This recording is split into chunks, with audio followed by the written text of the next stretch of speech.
Hi friends story अच्छी लगे तो लाइक सब्सक्राइब करना बिल्कुल भी नहीं भूलिएगा। तो फ्रेंड्स, आज की मेरी स्टोरी का शीर्षक है फटा हुआ जूता।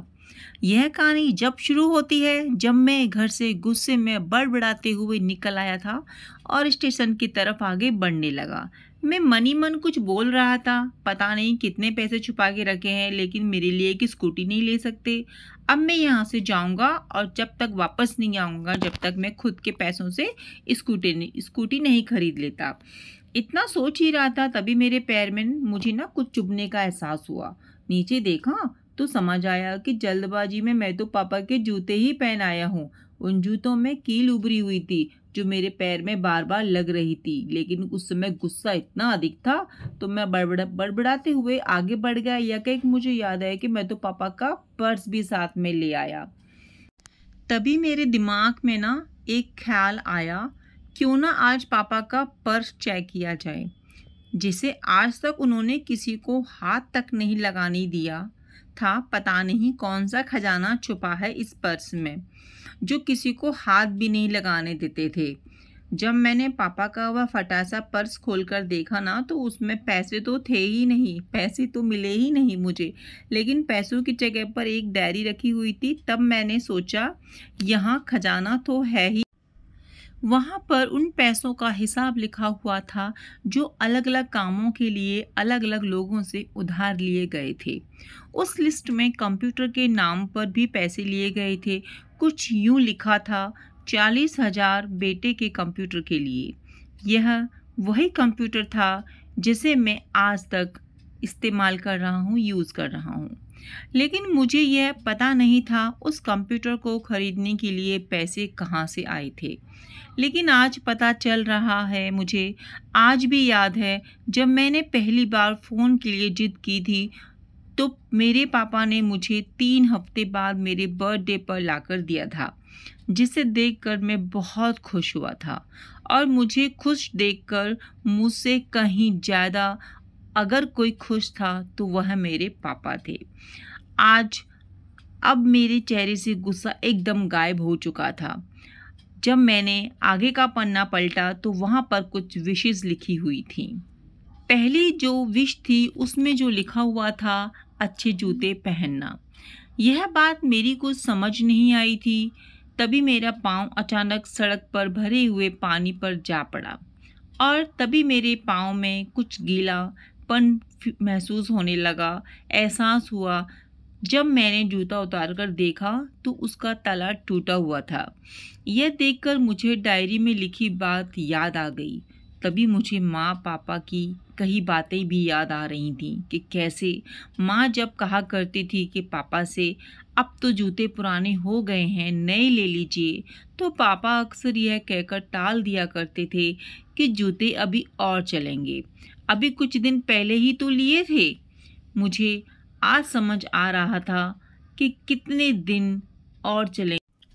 साथ ही साथ यह भी समझ आ रहा था कि पापा पर्स क्यों छुपा कर रखते थे। तभी उस डायरी को पढ़ते हुए बस स्टैंड पर पड़ी बेंच पर आकर बैठ गया। अब उस डायरी का आखिरी पन्ना बचा हुआ था।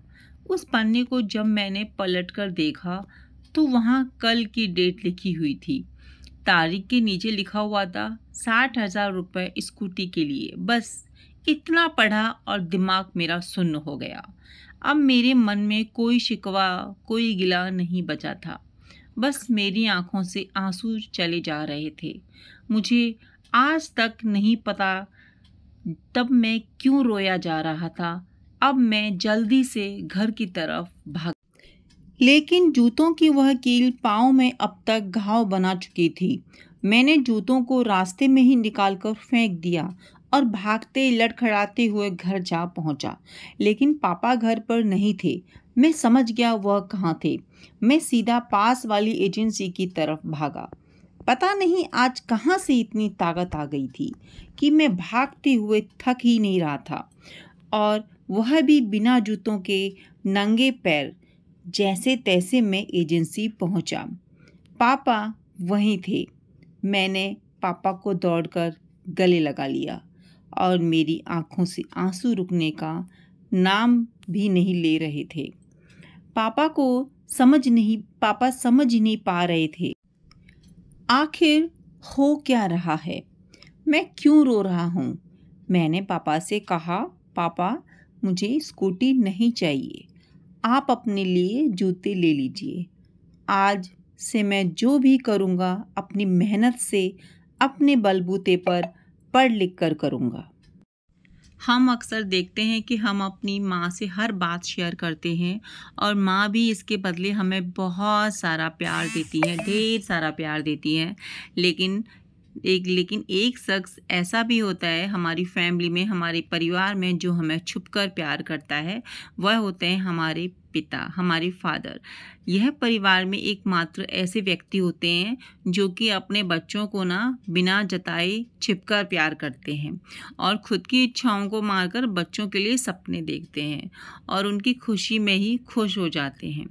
फ्रेंड्स, अंत में मैं आप सभी से यही कहना चाहूँगी कि अपने माँ बाप की रिस्पेक्ट करें, उनकी भावनाओं का सम्मान करें, उन्हें समझें और जो उन्होंने हमारे लिए किया है, तो फ्रेंड्स हम देखिए पेरेंट्स का जो हमारे लिए करते हैं उसको हम कभी भी चुका नहीं सकते, लेकिन हमें फ्रेंड्स उनको इतनी खुशियाँ देनी चाहिए कि उनको ना हम पे गर्व हो। हम ऐसे अपनी लाइफ में काम करें कि उन्हें हम पर गर्व हो। हर पेरेंट्स को अपने बच्चों पर गर्व हो, चाहे बेटा हो या बेटी। तो फ्रेंड्स, उम्मीद करती हूँ कि आपको ना मेरी आज की स्टोरी अच्छी लगी होगी, फटा हुआ जूता। तो इसी के साथ मैं अपनी स्टोरी यहाँ पे ख़त्म करती हूँ। और फ्रेंड्स, लाइक सब्सक्राइब करना बिल्कुल भी नहीं भूलिएगा, ये बिल्कुल फ्री है। बेल आइकन को प्रेस कर दीजिएगा ताकि आपको नोटिफिकेशन मिल सके और आप मेरी स्टोरी पर आ सकें। कुछ भी कमी लगी हो तो प्लीज़ मुझे कमेंट बॉक्स में ज़रूर बताइएगा। हो सकता है कुछ मिस्टेक हो, रीडिंग में कुछ मिस्टेक हो, कुछ एडिटिंग में मिस्टेक हो, तो प्लीज़ मुझे कमेंट करके ज़रूर बताइएगा। तो गाइज़, मिलती हूँ नई स्टोरी में आपके सामने। तो इस स्टोरी को जब तक प्यार कीजिए, अच्छी लगे तो शेयर कीजिए एंड लाइक करना तो बिल्कुल भी नहीं भूलिएगा। अपना ध्यान रखिए, अपनों का ध्यान रखिए। मिलती हूँ नई कहानी में आप लोगों के साथ। बाय, टेक केयर, जय Shri Krishna, Radhe Radhe, and thank you for listening my story.